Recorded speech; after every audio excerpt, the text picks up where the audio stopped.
This is Carnevale Network and I'm Richard Blacklove and you are watching the Soca Sofa.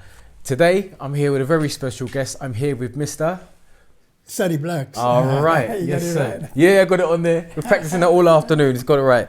Right, for the benefit of the viewers at home, just who are you? What do you do at least? You mean what I do? In your opinion, Well, I'm an impresario foremost, involved in all aspects of Trinidad culture, steel band, calypso, and carnival. I suppose for you, if for those at home that are not familiar with it, we say carnival, but what is carnival? Well, carnival, besides being complicated, it's also very simple. Carnival started coming out of slavery, and it was some events that the slave masters used to have called a mask ball in their houses, and the slaves were still bonded, and they used to look through the window and see what the slave masters was doing, dressed in all their fine clothes and dancing. Mm-hmm. But the slave was not allowed to go inside the house. So when emancipation came in Trinidad and most other parts of the Caribbean, they then went and started their own way of playing carnival, own rhythm, own creation. Because you got to take yourself back at that time and realize that people hadn't got money, and therefore you have to create. Now, nobody, including my time in Trinidad, could have gone in a store and buy material. So therefore you create it, you make it. You make the costumes. You make the bats or the Moko Jambi, or all the carnival characters, you make them. All right, okay, so Moko Jambi, there's a lot of characters that take place within Trinidadian Mass, and that's one of the characters there. What other characters would there be that the audience would know about? Yeah, well, as I said, I'm saying you had bats and you had minstrels and you had Red Indians and Black Indians and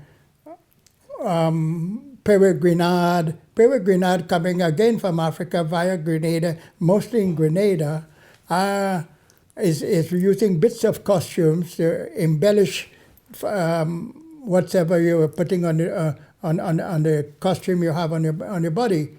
So you can't buy these things. These are things you have to make. And what have happened today, we have lost that art form.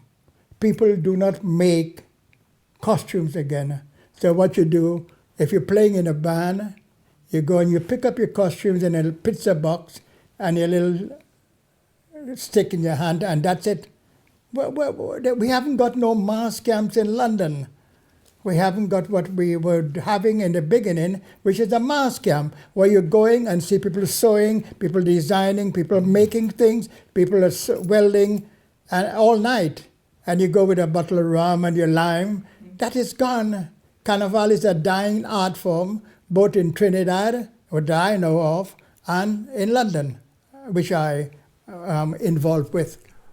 Hey Sonny, would that be more, because I suppose just like music, music evolves. It stays the same when it's hot, but it tends to change its outward form. Would that be a part of it, depending on the conditions? Because what Carnival is now, in what we do in Notting Hill now, from the time that you were here from 61 onwards, it was something different. It is different, but the thing here, what I'm trying to say, we have lost the art form. We have lost creativity. We have lost how to make things. We don't make things again. I mean, Trinidad is so farcical that they design a piece of thing and they send it to China and they make it in China.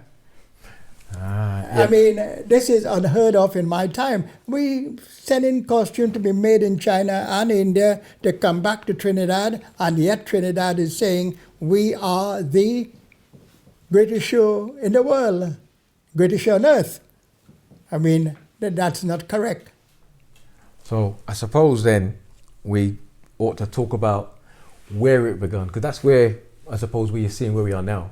So where did we begin? So just for your time, if I can get in a time machine and get back to when you first encountered it. So you're in Trinidad, and okay, it's the end, just post-war.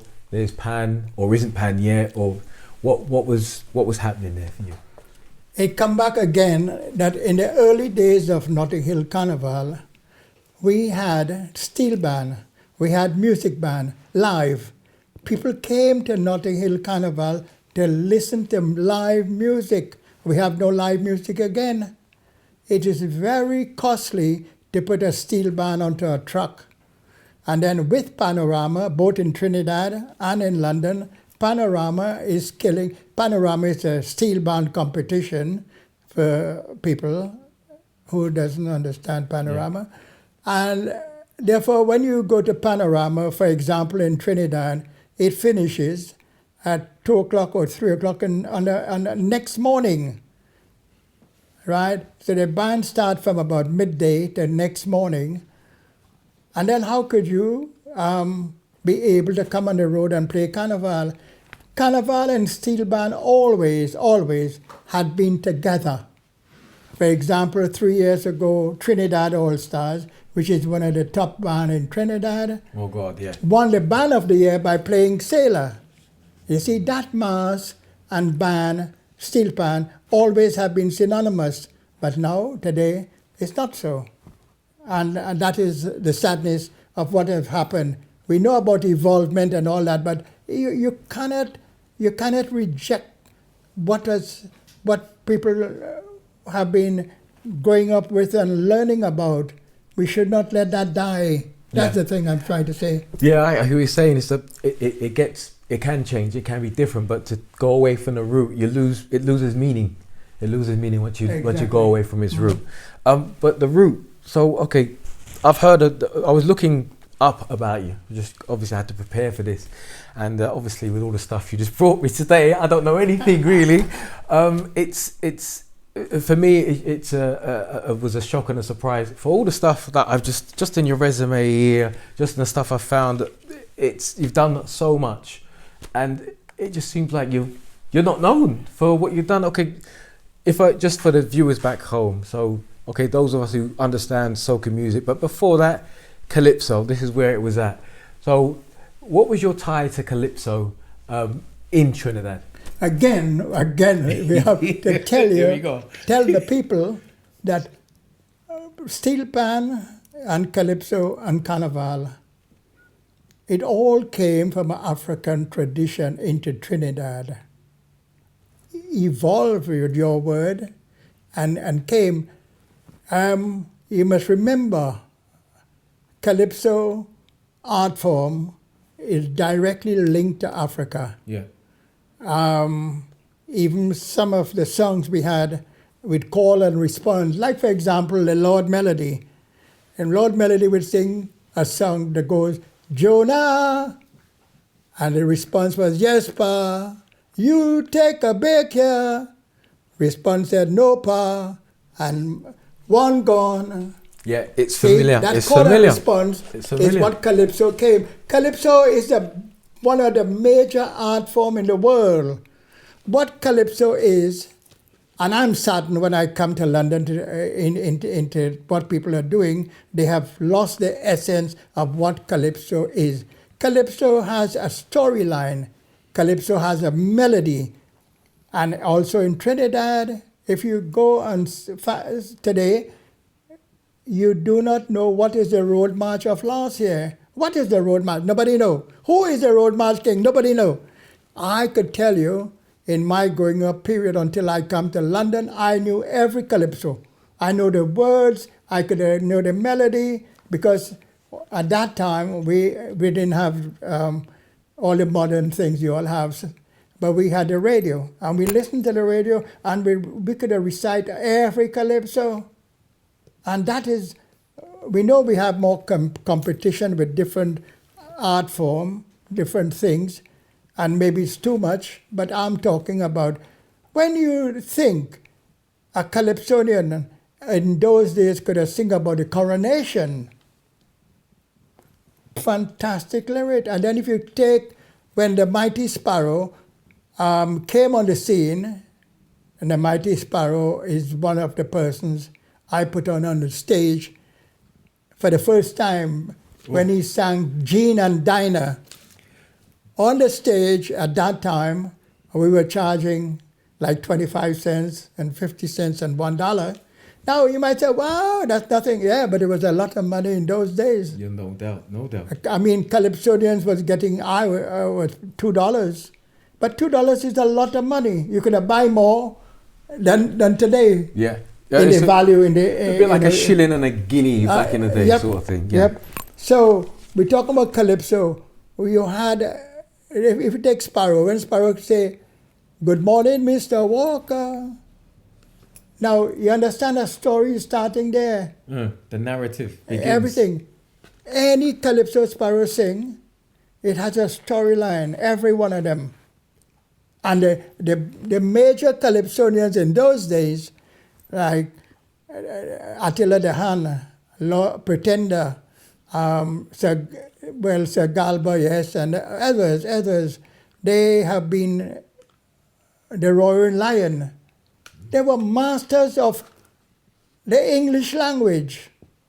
That when you listen to the story, your imagination could have taken you like if you were reading a book or reading a poetry that Wordsworth or anybody had written. And that is lost.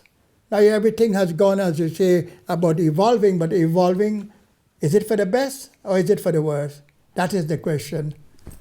That is a big question. It's, for me, just having started to get into this whole thing of understanding Carnival and its origins and whatnot, there's a lot of history that is just being left.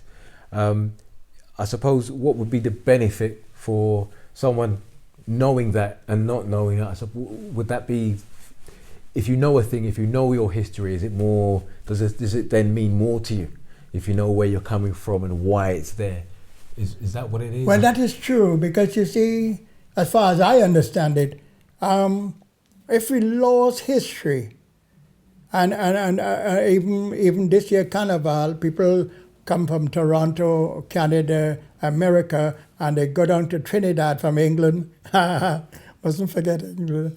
And in the sun, and they wear a little bikini, and they're looking sexy, and they drink some rum and start to wine and feel very good. And they say, wow, I had a good time. Yeah, but what is the history? What is the history? We have to let the younger people understand what we have been through.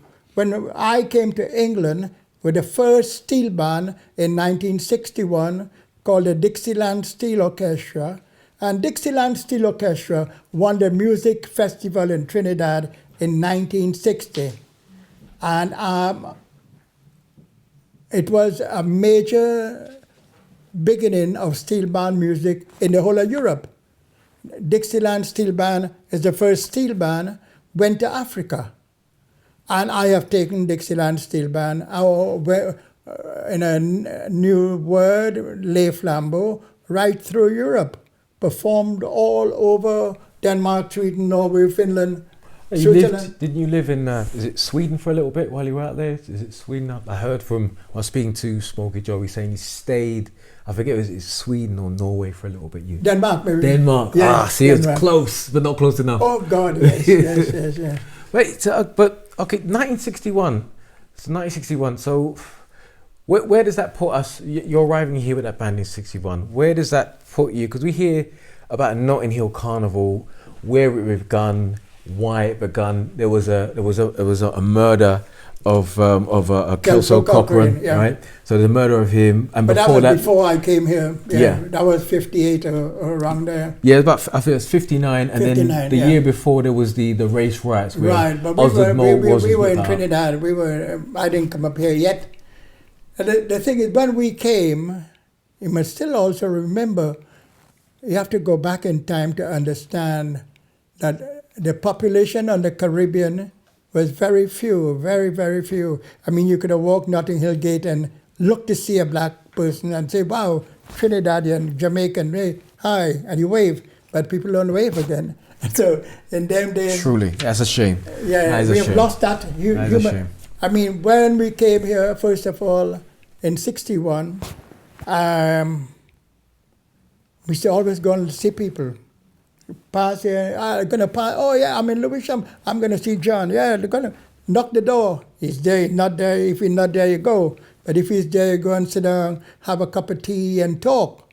With the community, we were in a community, and therefore come back to Carnevale in Notting Hill, which is your main point. Yeah. So and I'm being manager of this band, steel band, only one or two, but the main one, the one who was the champion. And then we had pubs like where Russell Henderson used to go and perform in Earl's Court called the Culhern. So all people used to leave all over London to come there as a main point to meet people and say hello and have a drink and lime, hear good music. And therefore, it was a Trinidad thing, but Caribbean musician. Yeah, gotcha. And therefore, it started that people don't even know how it started. But Mrs. Rune Laslet, had been organizing a annual street fair in Notting Hill Gate. Street fair. That sounds English. So for those that are not familiar with her, it's I think they'd be surprised to know that she was English or Irish. What was she? Well, she is a very fantastic lady because she's half Red Indian and half some other nationality. But she was concerned about the deprivation.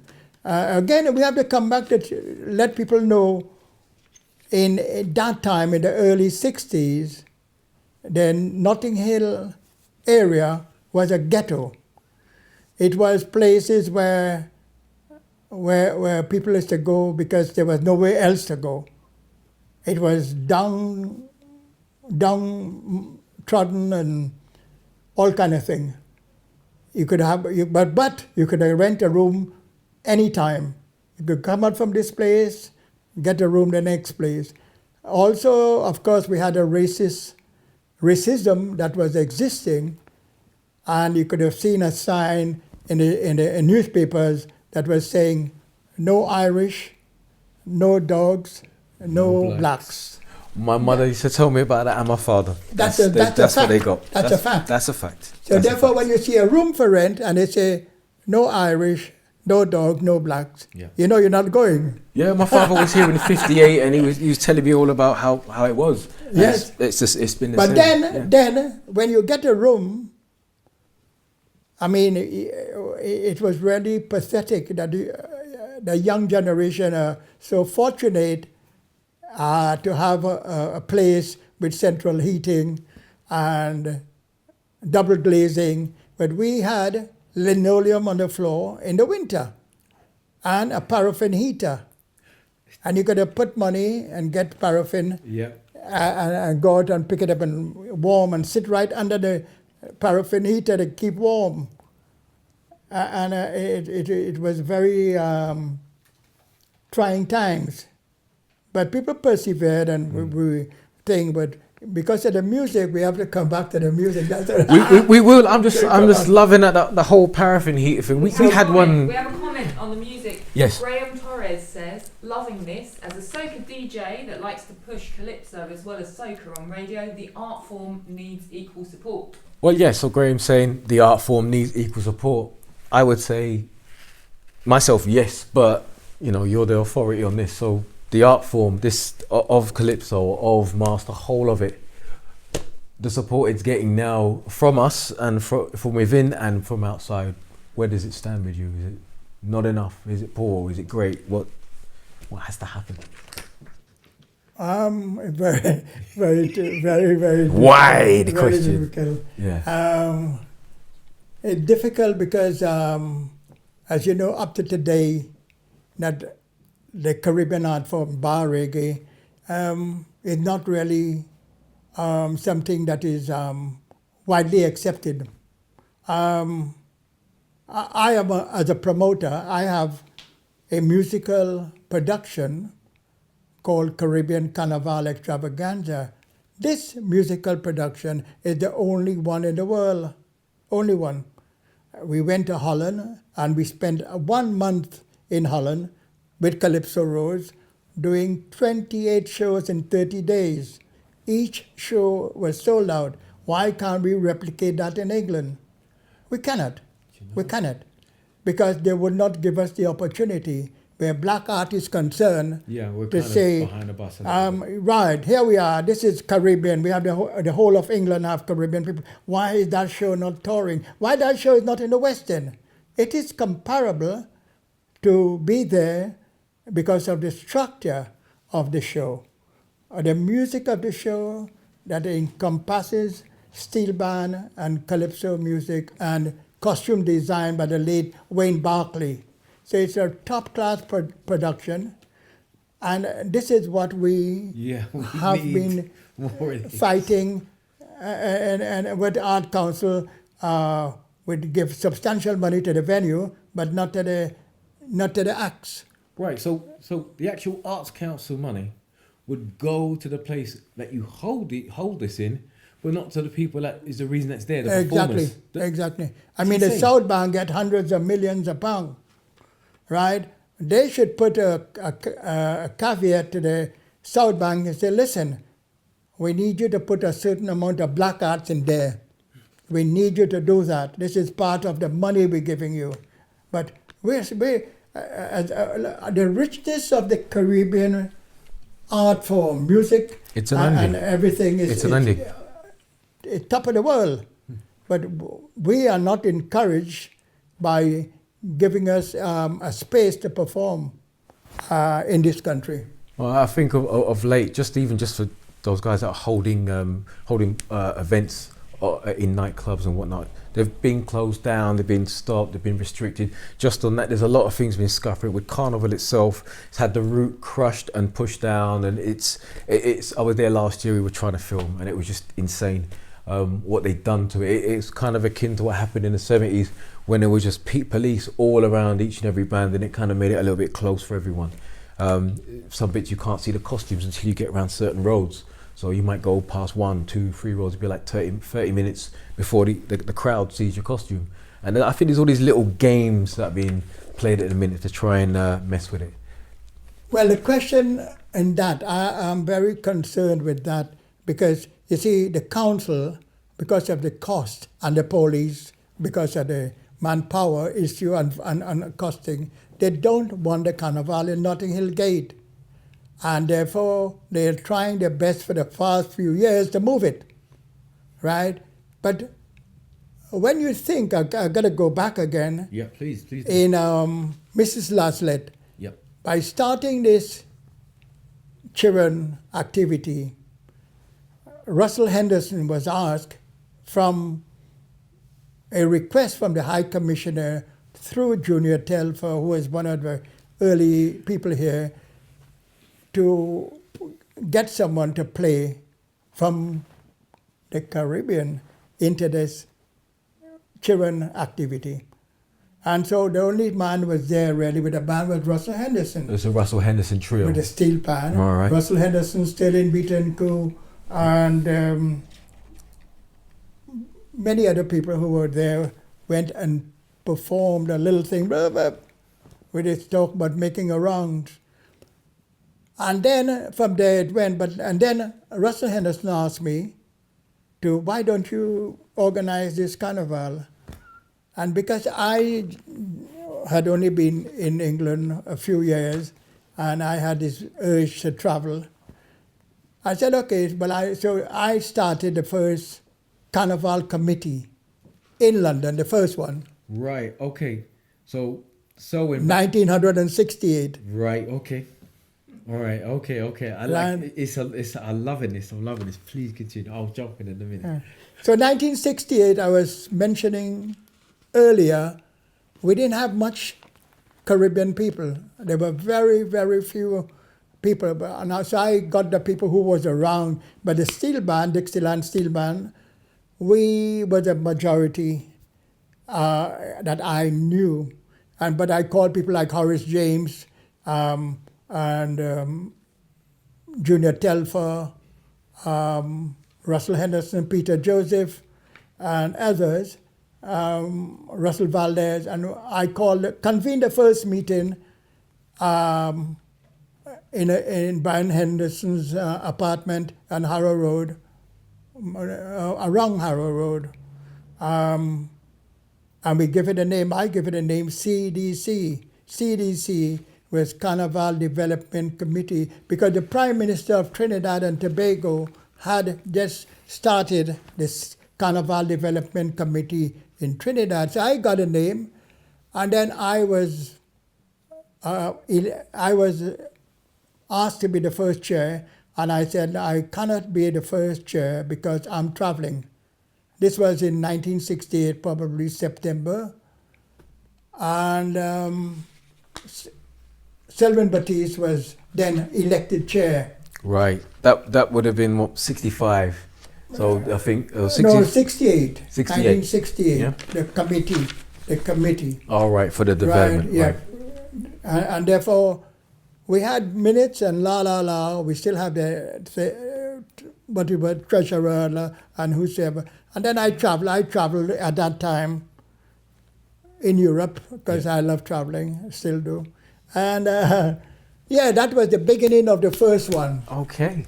And it was not the first band. We had maybe 20 people playing Carnival, probably.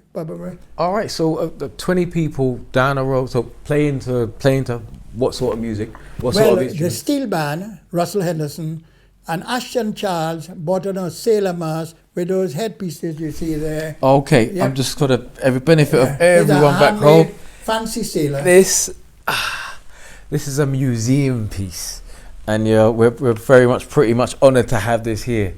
This thing is, well, I think I'm gonna put it down, and this is what we went down the road with this very. That's thing. right. Yeah. Wow. Do you know what, Cole? I got to put it on. I got to do it. I got to do it. Yeah. All right. That's right. Okay. Now that's what I'm talking about. We're in a bit of history. So this is like one of the 20 costumes that went down the road. So people at home, this is. You're looking good, man. You're looking good. Thank you, sir. Thank you. This is a piece of history. This is one of the first 20 costumes in Notting Hill. I am incredibly honoured to be holding this thing. And the other guy who came the following year, or following couple of years, was Lawrence Noel. Lawrence Noel was bringing Indian Mass, and he's recognized, but he's not factually the first band. The first band was a sailor band with the steel band on the road. Right. Yep. Oh, brilliant. So that's 1968. So No, 1968 is the first Carnival committee was formed. right, but going down the road was 19. A bit later than that. A bit later than that. So okay, so what challenges did you guys face in just holding it? Because it started from the people that were kind of considered repugnant by everybody else, us, because we were there and being told that we're taking jobs and all of this. And so how was the mood with the people, and what challenge did you find in order just to keep Challenges was the cold. like today? That was a challenge. Like today. Well, for us at that time, if it was like a little bit, we think it's cold. So, right, gotcha. Challenges was, I don't know, because Trinidadian, if we sit down in a corner, we have a party in 5 minutes, it's not a question. We always have been that kind of mentality. And nothing has changed. Trinidad's still the same. It's still the same. Still the same. It's still the same, and I love that. Please don't change. Right. The question is, the challenges you asked. Yes. Challenges was, I personally could not have every stage that Carnival would have been so big. Aha! This isn't your broadband playing up, nor have you pressed pause by mistake. This is just where we stop until the next instalment. For the next instalment of Sonny Blacks with me, Richard Blacklove, hit the subscribe button on the Carnevale Network page, tap the bell for the new stuff. Follow us on Facebook and Instagram at Carnevale Network, on Twitter at Carnevale Net, and on our website at carnevalenetwork.co.uk.